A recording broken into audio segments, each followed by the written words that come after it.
সময় পাচ্ছে? আচ্ছা, এবার বলো কারোর কোনো প্রশ্ন থাকলে। আজকে আদালত যে রায় দিয়েছে সেই রায়ের পরিপ্রেক্ষিতে কি বলবেন? কোন রায়ের কথা বলছেন আপনি? যে মামলাটায় বলা হয়েছে যে 50 লক্ষ টাকা জরিমানা। আচ্ছা, মানে অমৃতা সেনের বেঞ্চ যেটা দিয়েছে, আমি প্রথমেই বলি যে একজন নাগরিক হিসেবে আমার কাছে বিচার ব্যবস্থার প্রথমত হাইকোর্টের ডিভিশন বেঞ্চ, সুপ্রিম কোর্টে যাওয়ার রাস্তা খোলা, এবং মাননীয় বিচারপতি অভিজিৎ গঙ্গোপাধ্যায় একটা রায় দিয়েছিলেন, সেটাকে চ্যালেঞ্জ করে আমি সুপ্রিম কোর্টে অ্যাপিল ফাইল করি। সেই অ্যাপিলের বেসিসে ওনার বেঞ্চ চেঞ্জ হয়। তারপর মাননীয় বিচারপতি অমৃতা সিনহার বেঞ্চে এই মামলাটা স্থানান্তরিত হয় চিফ জাস্টিস অফ কলকাতা হাইকোর্টের হস্তক্ষেপে, এবং তারপর দুদিন ধরে মামলাটা শুনানি হয়েছিল। দুদিন আগে রায় স্থগিত রাখা হয়েছিল এবং আজকে রায় দিয়েছেন। আমি আবার বলছি যে বিচার ব্যবস্থার উপর আমাদের সম্পূর্ণ আস্থা রয়েছে, এবং আমাকে যখনই যেখানে যে তদন্তকারী সংস্থা ডেকেছে আমি গেছি, এমনকি দিল্লিতেও গেছি, এবং দিল্লিতে আমাকে ডেকেছিল বলে আমি সুপ্রিম কোর্টে ফাইল করেছিলাম যে আপনি কলকাতার কোনো মামলায় বা বাংলার কোনো মামলায় যেখানে এফআইআর রেজিস্টার হয়েছে বেঙ্গলে, আপনি আমাকে দিল্লিতে ডাকতে পারেন না। তাকে মান্যতা দিয়ে সুপ্রিম কোর্ট বলেছেন যে আমাকে যদি জিজ্ঞাসাবাদ করতে হয়, ইডিকে দিল্লিতে না ডেকে কলকাতায় গিয়ে জিজ্ঞাসাবাদ করতে হবে। তারপরেও ইডি আমাকে চিঠি পাঠিয়ে একাধিকবার ডেকেছে, আমি গেছি। আমি আবার বলছি, আমাকে যদি কোন রকম কোনো মামলায় আগামী দিন কোনো তদন্তকারী সংস্থা আগামী দিন ডাকে, আমি দরকার হলে, আপনারা দেখছেন এই ঝড় জল বৃষ্টির মধ্যেও আমাদের জনসংযোগ যাত্রা চলছে, এবং একদিনের জন্য আমরা এই যাত্রাকে থামাইনি বা এই তৃণমূলের নবজোয়ার কর্মসূচিকে থামাইনি। তার কারণ যে লক্ষ্য নিয়ে আমরা বেরিয়েছি, যে আগামী দিন মানুষের মতামত নিয়ে, আগামী দিন নতুন জোয়ার নিয়ে একটা নতুন মানুষের পঞ্চায়েত গঠন হবে, সেই লক্ষ্যে অবিচল থেকে আমরা কাজ করছি। কিন্তু তদন্তের স্বার্থে যদি আগামী কোনো সময় আমাকে কোনো তদন্তকারী সংস্থা সামন পাঠিয়ে ডাকে, আমি দরকার হলে যাত্রা একদিনের জন্য থামিয়ে তদন্তকারী সংস্থার অফিসে যাব এবং তাদের সাথে পূর্ণ সহযোগিতা করা আমার কর্তব্য। কিন্তু যে কোনো বিচারপতি রায় দিতে পারে, এটা তার এখতিয়ার। একজন ভারতবর্ষের সাধারণ নাগরিক হিসেবে আমার কাছে ডিভিশন বেঞ্চ এবং সুপ্রিম কোর্টের রাস্তাও খোলা রয়েছে। আমি অর্ডারটার কপি এখনো হাতে পাইনি। আমি অর্ডারের কপি হাতে পেলে আগামী দিন, আগামীকাল বা আগামী পরশু আমি ডিভিশন বেঞ্চেও অ্যাপিল করতে পারি, আমি সুপ্রিম কোর্টেও অ্যাপিল করতে পারি। একজন দেশের নাগরিক হিসেবে আমার কাছে এই অপশনগুলো রয়েছে, আমার কাছে এই দরজাগুলো খোলা রয়েছে, এবং আমি আবার বলছি যে বিচার ব্যবস্থার উপর আমাদের সম্পূর্ণ আস্থা রয়েছে। কিন্তু সিবিআই নেমড অ্যাকিউজ যে রয়েছে, যাকে টিভির পর্দায় টাকা দিতে দেখা গিয়েছে, তাকে সিবিআই যখন ডাকে না তখন কোর্টের তৎপরতা দেখা যায় না। কিন্তু আমার নাম কুন্তল ঘোষ বলেছে যে ইডি জোর জবরদস্তি তাকে জবরদস্তি প্রেসার ক্রিয়েট করে বলছে অভিষেক বন্দ্যোপাধ্যায়ের নাম নাও। আপনারা জিজ্ঞেস করুন না মদন মিত্রকে করেছিল কিনা। আর এই যে অভিযোগ আমি করেছি 29শে মার্চ শহীদ মিনারের ময়দান থেকে, একই দিনে ভারতবর্ষের স্বরাষ্ট্রমন্ত্রী একটা ভারতবর্ষের সর্বভারতীয় সংবাদ মাধ্যমের কনক্লেভ ছিল, সেখানে বলেছে যে হ্যাঁ, সিবিআই আমাকেও প্রেসারাইজ করেছিল নরেন্দ্র মোদীর নাম নিতে, বলেছিল নরেন্দ্র মোদীর নাম নাও। এটা আমি বলছি না, ভারতবর্ষের বর্তমান স্বরাষ্ট্রমন্ত্রী এবং সর্বভারতীয় প্রাক্তন সভাপতি অমিত শাহ বলেছেন। তিনি বলেছেন যে আমাকেও প্রেসারাইজ করা হয়েছিল যে নরেন্দ্র মোদীর নাম নাও, তাহলে আপনাকে ছেড়ে দেবো। সুতরাং আমি যে কথা বলছি যে ইডি, যে সিবিআই যেভাবে রাজনৈতিক নেতাদের কথায় চলে, তাকে মান্যতা দিয়েছে ভারতবর্ষের স্বরাষ্ট্রমন্ত্রী। সুতরাং আমি ঠিক বলছি না ভুল বলছি, এটা মানুষ বিচার করবে। এবং আমি প্রথম দিন থেকে যা বলেছি, আমি আজও তাই বলছি যে আমার বিরুদ্ধে অনেকে অনেক চেষ্টা করেছে। ED, CBI, SFIO, income tax সবই তো আপনাদের অধীনে রয়েছে, আপনারা লাগান।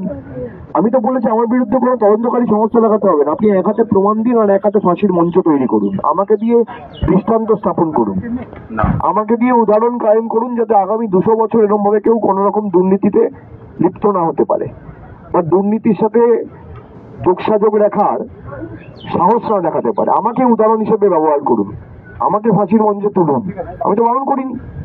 এক হাতে উদাহরণ দিন, এক হাতে আমার মৃত্যুবরণের দায়িত্ব আমার। আমি তো বলছি আমার পিছনে ইডি সিবিআই লাগাতে হবে না। আমি আজ থেকে 3 বছর আগে 2020 সালে যেটা বলেছিলাম, আজও আমি আমার অবস্থানে কার্যত অনড়। এবং যে কোনো বিচার ব্যবস্থায় মানুষের উপর আস্থা থাকবে, সমাজের এটাই রীতিনীতি নিয়ম। আমাদেরও সম্পূর্ণভাবে বিচার ব্যবস্থার উপর আস্থা রয়েছে এবং আগামী দিন আমি ডিভিশন বেঞ্চে বা সুপ্রিম কোর্টে যাব তো কার্যত নিশ্চিত, কারণ এটা আমার অধিকার।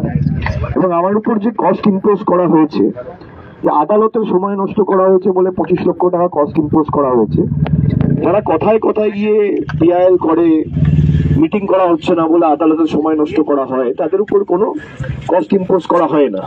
যাদের কনভয়ে মানুষের মৃত্যু হয় এবং গিয়ে কোর্টের থেকে প্রোটেকশন চাওয়া হয়, তাদের উপর কস্ট ইম্পোজ করা হয় না। আমি আমার অধিকারকে সামনে রেখে বিচার ব্যবস্থার দ্বারস্থ হয়েছি বলে আমার উপর কস্ট ইম্পোজ করা হয়েছে। আদালত যা রায় দিয়েছে আমি মাথা পেতে নিয়েছি এবং আগামী দিনও আমি বিশ্বাস করি যে বিচার ব্যবস্থার উপরই সমাজ টিকে রয়েছে এবং দেশ টিকে রয়েছে।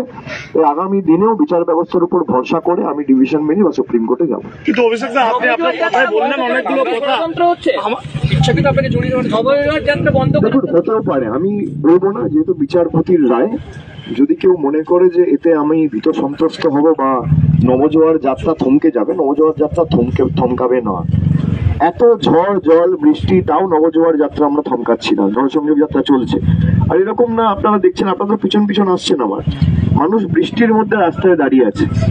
সুতরাং মানুষ যদি সমর্থন করে, কোনো রাজনৈতিক নেতা বা কারোর ক্ষমতা নেই যে একটা কর্মসূচিকে আটকাবে। এটা গণতন্ত্র, এটা এখনো একতন্ত্র নয়। যদি কেউ ভাবে যে আমি যা ইচ্ছা তাই করব, আমার গায়ের জোর প্রয়োগ করে আমি থমকে দেবো, আটকে দেবো, বন্ধ করে দেবো, সে মূর্খের স্বর্গে বাস করছে। আমরা আমাদের লড়াইয়ে আরো দৃঢ় প্রতিজ্ঞ হব, আরো অবিচল থাকবো, আরো অনড় থাকবো এবং আমাদের লড়াই আন্দোলনের ভাষা আগামী দিন রাস্তায় নেমে আরো তীব্র থেকে তীব্রতর হবে। যদি কেউ ভাবে ইডি সিবিআই লাগিয়ে আমাকে ধমকাবে চমকাবে, আমি ভারতবর্ষের একমাত্র লোক, রাজনৈতিক অরাজনৈতিক ছেড়ে দিন, যে সরাসরি টিভির পর্দার সামনে 50টা সংবাদ মাধ্যমের প্রতিনিধির সামনে ক্যামেরা ফেস করে বলছে যে আমার বিরুদ্ধে যদি প্রমাণ থাকে আপনি জনসমক্ষে এনে আমার বিরুদ্ধে ইডি সিবিআই লাগাবেন না, আমাকে ফাঁসিতে তুলি। ভারতবর্ষের কোনো নেতা বলতে পারবে না। এবং আমি বলছি, এটা কয়লাতে বলেছিলাম, আমি একই জিনিস বলছি এসএসসি, কয়লা, গরু, সারদা, নারদা বা ভবিষ্যতেও যদি কোনোদিন কোনো মামলায় ইডি বা সিবিআই ইনকোয়ারি হয়, তাতেও যদি আমার কোনো যোগসাজক পাওয়া যায়, আমাকে ফাঁসির মঞ্চে তুলুন, ভবিষ্যতেও বলে রাখলাম। তার কারণ আমরা মাথা উঁচু করে লড়াই করার লোক। যদি কেউ ভাবে যে আমরা এতে মেরুদণ্ডটা বিক্রি করে দেবো বা আত্মসমর্পণ করব, আমরা মাথা উঁচু করে, আমাদের কাছে আদর্শ বা অনুপ্রেরণা হচ্ছে বীরেন্দ্র শাসমল, গদ্দার মীর জাফররা আমাদের কাছে অনুপ্রেরণা নয়। যারা মাথাটা উঁচু করে সোজা করে দণ্ডমান অবস্থায় মৃত্যুবরণ করে তার চিতাকে জ্বালানো হয়েছিল, আমরা তাদেরকে অনুপ্রেরণা হিসেবে বেছে নিই। সুতরাং আগামী দিন যদি কেউ ভাবে যে এইসব করে তৃণমূলের নবজোয়ারকে থমকে দেবো বা জনসংযোগ যাত্রাকে আটকে দেবো, মানুষ যদি চায় আপনি কি করে আটকাবেন? এটা গণতন্ত্র।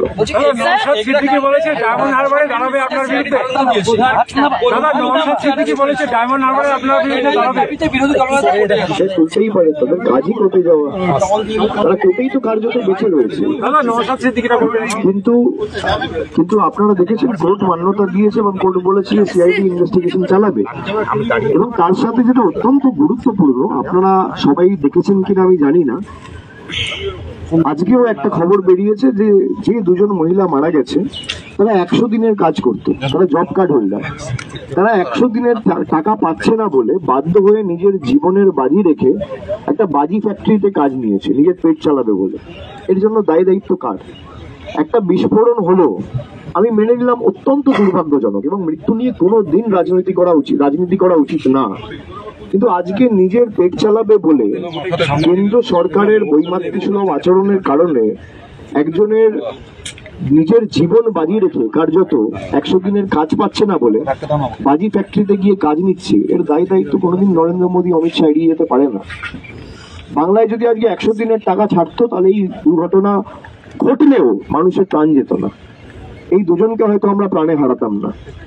বিজেপি মৃত্যু নিয়ে রাজনীতি করছে, আমি মনে করি এদের নৈতিক যদি নীতি আদর্শ বা ন্যূনতম বিবেক বোধ থাকে, মনুষ্যত্ব থাকে, এদের পদত্যাগ করা উচিত।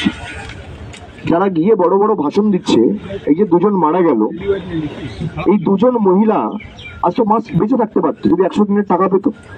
তারা 100 দিনের টাকা পাচ্ছে না বলে কাজ করে 2 বছর ধরে বসে রয়েছে। 20 লক্ষ পরিবার যারা নিজের অধিকারের টাকা থেকে বঞ্চিত, 2,65,00,000 জব কার্ড হোল্ডার যারা নিজের জীবন জীবিকা 100 দিনের কাজের উপর নির্ভর করে তাদের টাকা আটকে রেখেছে। আজকে আপনি সংবাদ মাধ্যমে কাজ করেন, আপনার যদি 6 মাস ধরে টাকা আটকে রাখে, আপনি অন্য একটা জায়গায় গিয়ে কাজ খুঁজবেনই, স্বাভাবিক। আপনাকে আপনার পেট চালাতে হবে, আপনার পরিবারে আপনার ছেলে রয়েছে, সন্তান রয়েছে, মা রয়েছে, বৃদ্ধ বাবা রয়েছে, বউ রয়েছে, কে দেখবে? নরেন্দ্র মোদী তো কোনোদিনই কথাগুলো ভাবে না। আমাদের সরকার মানবিক, তাদের সরকার দানবিক। আমরা লক্ষ্মীর ভান্ডারের মাধ্যমে মানুষকে 1000 টাকা দিচ্ছি, আর নরেন্দ্র মোদী আধার আর প্যান কার্ডের নাম করে সেই 1000 টাকা নিয়ে আবার দিল্লিতে চলে যাচ্ছে। এটা লজ্জার। আর যারা মৃত্যু নিয়ে রাজনীতি করে, আপনি এনআইএ তদন্ত চাইতে হাইকোর্টে যেতেই পারেন, আপনার অধিকার, কিন্তু আপনি মৃত্যু নিয়ে রাজনীতি করবেন কেন? যেখানে একটা করে মৃত্যু হচ্ছে সেখানে মানুষের পাশে না দাঁড়িয়ে রাজনৈতিক রং দেওয়ার চেষ্টা করছে। তার কারণ তারা রাজনৈতিক ভাবে দেউলিয়া, তাদের কাছে কোনো রাজনৈতিক ইস্যু নেই। আমি অনুরোধ করব যে মানুষের বাসস্থান, মানুষের আয়, মানুষের রোজগার, রুজি রুটি, কাপড়, রুটি কাপড়া মাকান, এই নিয়ে রাজনীতি হোক। তথ্য পরিসংখ্যানকে সামনে রেখে রাজনীতি হোক। এই যে বিজেপির 2 দিন আগে একটা কার্যকর্তা এসে আমাকে বললো লাইট নেই, ভালো তো, আপনি বলুন না। আমি দিলীপ ঘোষ, সুকান্ত মজুমদার বা শুভেন্দু অধিকারীকে বলবো কোথায় রাস্তা প্রয়োজন, কোথায় ঘর প্রয়োজন, কোথায় বাড়ি প্রয়োজন, কোথায় কে কি পরিষেবা থেকে বঞ্চিত হচ্ছে, বিস্তারিত তালিকা তৈরি করে রাজ্য সরকারকে দিন। 2 বছর আপনাদের সরকার বিরোধী দলের ক্ষমতায় রয়েছে, 2 বছরের মধ্যে একটা গঠনমূলক কাজ করেছেন? খালি ইডি সিবিআই আর কোর্টের ভরসায় এরা রাজনীতি করছে। আর যারা ভাবছে যে এই ইডি সিবিআই কোর্ট করে পার পেয়ে যাবো, মানুষ বোকা নয়। মানুষ ওদের জবাব দিয়েছিল, আগামী দিনও ব্যতিক্রম হবে না, আপনারা দেখবেন। আর কারো কোনো প্রশ্ন আছে?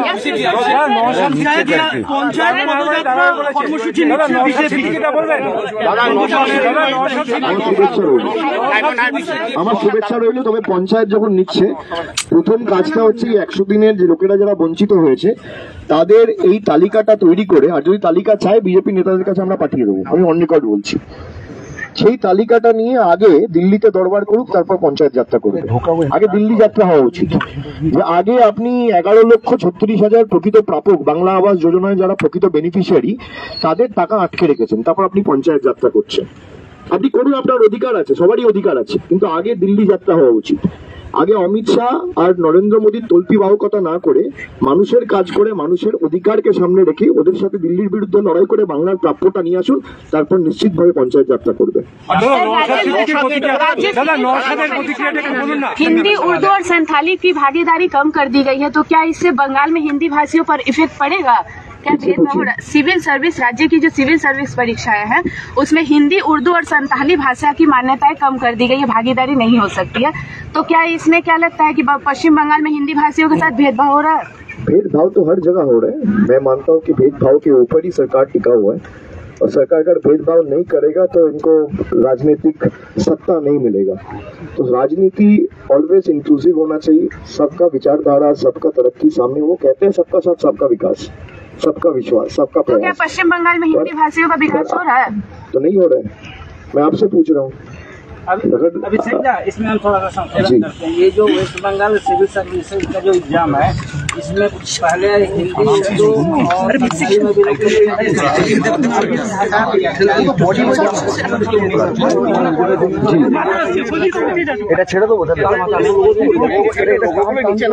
अगर हुआ तो मैं मानता हूँ इस पर चर्चा होनी चाहिए। अगर वेस्ट बंगाल सिविल सर्विसेज से हटाया है, और आप जो सवाल मुझे कर रहे हैं मैं तो आपको जवाब दे रहा हूँ, और मैं कह रहा हूँ कैमरा के सामने कि इसमें चर्चा होनी चाहिए, और आने वाले दिन में इसका हल होना चाहिए।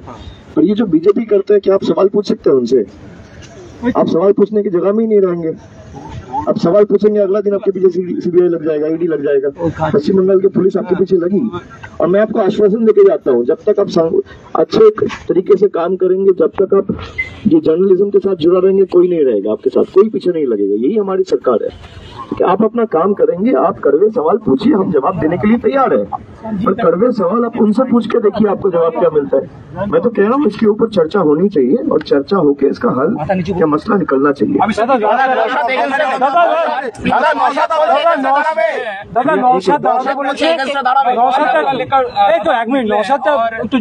आज 24वां दिन है और कहीं न कहीं यात्रा का जो डंका है सिर्फ पश्चिम बंगाल में नहीं बल्कि ऐसी रिपोर्ट आ रही है कि दूसरे राज्यों में भी जो युवा नेता हैं वो भी इस प्रकार का प्रकल्प करने की विचार कर रहे हैं आपस में। मैं तो मानता हूँ कि ये करना चाहिए। यात्रा का मकसद तो यही है कि लोगों तक पहुंची जाए और ये मैं कोई शुरू नहीं कर रहा हूँ, ये तो शुरू किया था गांधी जी ने और उनको ही हम आदर्श मानते हैं। ये पंचायत व्यवस्था की जो बात हुई थी भारत में आजादी की पहले, वो तो गांधी जी ने किया था कि उनका सपनों का पंचायत भारत में बने, देश में बने।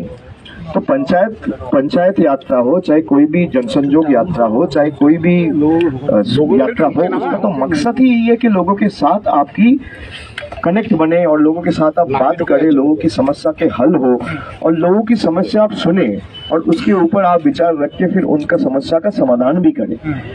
और ये जो एक तरफा शासन देश में चल रहा है, इसके खिलाफ भी ये यात्रा है कि हम लोगों को बता रहे हैं कि भाई आपका पैसा रोक के रखा है, क्योंकि लोगों को पता नहीं है। लोग जाके वोट देते हैं, किसका पैसा कौन रोक के रखा है, केंद्र का रोल क्या है, राज्य का, प्रदेश का रोल क्या है, ज्यादातर लोगों को पता नहीं होता है।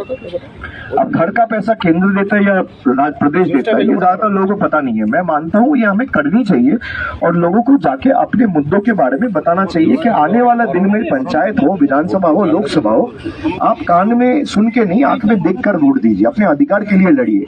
जो आपका अधिकार के लिए लड़ रहे हैं आप उसी को समर्थन कीजिए। आपके हक के पैसा, आपका तरक्की के लिए जो लड़ रहे हैं आप उसी को समर्थन करिए। और मैं मानता हूँ ये हर प्रदेश में होना चाहिए। पश्चिम बंगाल के साथ जो केंद्र सरकार सौतेला व्यवहार कर रही है, पैसा जानबूझकर रोक दिया गया है और जो उसका जवाब तो जनता दिया ही है, आने वाला दिन में भी जनता देगा। ये लोकतंत्र है ना, आपने जैसे कहा, ये किसी का एक का राज नहीं है, ये मोनार्की नहीं है। लोकतंत्र में भाई लोग जो बोलेंगे वही होगा। मेरा कहने से कुछ नहीं होता, आपका कहने से कुछ नहीं होता, प्रधानमंत्री का कहने से कुछ नहीं होता, मुख्यमंत्री हो, राज्यपाल हो, राष्ट्रपति हो, किसी का कहने से कुछ नहीं होता है। लोग जो चाहेंगे, अगर लोगों ने कहा कि मैं अपना अधिकार का पैसा दिल्ली से लेके आऊंगा, कोई प्रधानमंत्री का हिम्मत नहीं है पैसा रोक के रखेगा, चाहे आप कितना ताकत लगा लो। ভালো, স্বাগত জানাই। সবার দাঁড়ানোর অধিকার আছে, গণতান্ত্রিক দেশ, অসুবিধা কি আছে? নরেন্দ্র মোদী দাঁড়াতে পারে, অমিত শাহ দাঁড়াতে পারে, নওশাদ সিদ্দিকী দাঁড়াতে পারে, খুব ভালো, অসুবিধা কি আছে? আপনি একটা কথা বারে বারে বললেন যে ভারতবর্ষের বিচার ব্যবস্থার উপর আপনার আস্থা আছে, কিন্তু তার পাশাপাশি আপনি এটাও বলছেন যে যারা বিজেপি দল করে তারা মূলত যখন অভিযুক্ত হচ্ছে তখন কিন্তু কোর্ট তাদের বিরুদ্ধে সরব হচ্ছে। তাহলে কি দোরখা একাদশী মানে গণতান্ত্রিক পরিকাঠামো কি ভুল বলছি না ঠিক বলছি? বিরোধীদের অ্যাডভান্টেজ দেওয়ার জন্য হচ্ছে কি এগুলো? তাহলে না, আপনি কি মনে করেন আমি যে কথাটা বলছি সেটা কি ভুল? আমাকে তাহলে উদাহরণ দিয়ে বলুন আমি ভুল বলছি। আমি এটুকুই আপনাকে জিজ্ঞেস করবো। না তাহলে কি দেশের গণতন্ত্র? আমি সেটা আপনাকে বলছি না, আমি বলছি আমি যে কথাটা বললাম আপনার কি মনে হয় আমি ভুল বলছি? কেন ভুল বলছি এটুকু বলে দিন, আমি আমার কথা উইথড্র করে নেবো। আমি এটুকুই বলছি। এটা অন্য প্রশ্ন করছি, সেটা হচ্ছে আগের দিন ভাতার এবং আজকে ওয়েদারের কারণে একদিন বাংলায় পৌঁছতে হলো, আর কি অবস্থা? মেইন চ্যালেঞ্জ কোথাও অপোজিশন না হয় কি ওয়েদার হচ্ছে যাত্রার ক্ষেত্রে? অপোজিশন আমাদের কাছে চ্যালেঞ্জ না, ওয়েদারও আমাদের কাছে চ্যালেঞ্জ না। কিছু জিনিস করতে আসলে কিছু বাধা বিপত্তি প্রতিকূলতা আসবেই, সেটা স্বাভাবিক। কিন্তু আমরা যেটা বলেছি যে 60 দিনের জন্য বেরিয়েছি, কারণ 60 দিন পরে ফিরবো। আমরা হয়তো 1-2 দিন বাড়বে কমবে ঝড় বৃষ্টির কারণে, 2 দিন বাড়তে পারে, 2 দিন কমতে পারে, 60টা 62 হতে পারে, কি 57 হতে পারে। কিন্তু এখনো পর্যন্ত আপনি দেখুন 24 দিন হয়েছে, 24 দিনের মধ্যে 2 দিনই তো হয়েছে, বাকি 22টা দিন তো সুষ্ঠুভাবে হয়েছে। তো ওয়েদার যদি চ্যালেঞ্জ হতো তাহলে তো রোজই হতো, সেটা তো হয়নি। তো 22 দিনের মধ্যে 2 দিন মানে কি 10% বাধা বিপত্তি সব জায়গায় আসবে, তার জন্য তো যে কেউ প্রস্তুত। কেরালা স্টোরি ব্যান যেটা করেছিল সেটা সুপ্রিম কোর্ট স্টে করে দিয়েছে এবং এটা নিয়েও বিরোধীরা বলছে যে আপনারা পলিটিক্যালি গোটা বিষয়টিকে দেখেছিলেন। নিশ্চয়ই রাজ্য সরকারের কাছে কিছু ইন্টেলিজেন্স রয়েছিল বলে রাজ্য সরকার করেছে, এটা মাত্র দলের বিষয় নয়। রাজ্য সরকারের তরফ থেকে মুখ্যমন্ত্রী এটা নিয়ে বিস্তারিত বলেছে নবান্ন থেকে সাংবাদিক বৈঠক করে, এবং সুপ্রিম কোর্টেও বলা হয়েছে যে আমাদের কাছে কিছু ইন্টেলিজেন্স ছিল যাতে সাম্প্রদায়িক সম্প্রীতি ক্ষুণ্ণ হতে পারে, সেই কারণেই করা হয়েছে। তারপর যদি কোর্ট রায় দেয়, কোর্টের রায় শিরোধার্য। Thank you. আচ্ছা, তোমরা ভিজো না কিন্তু।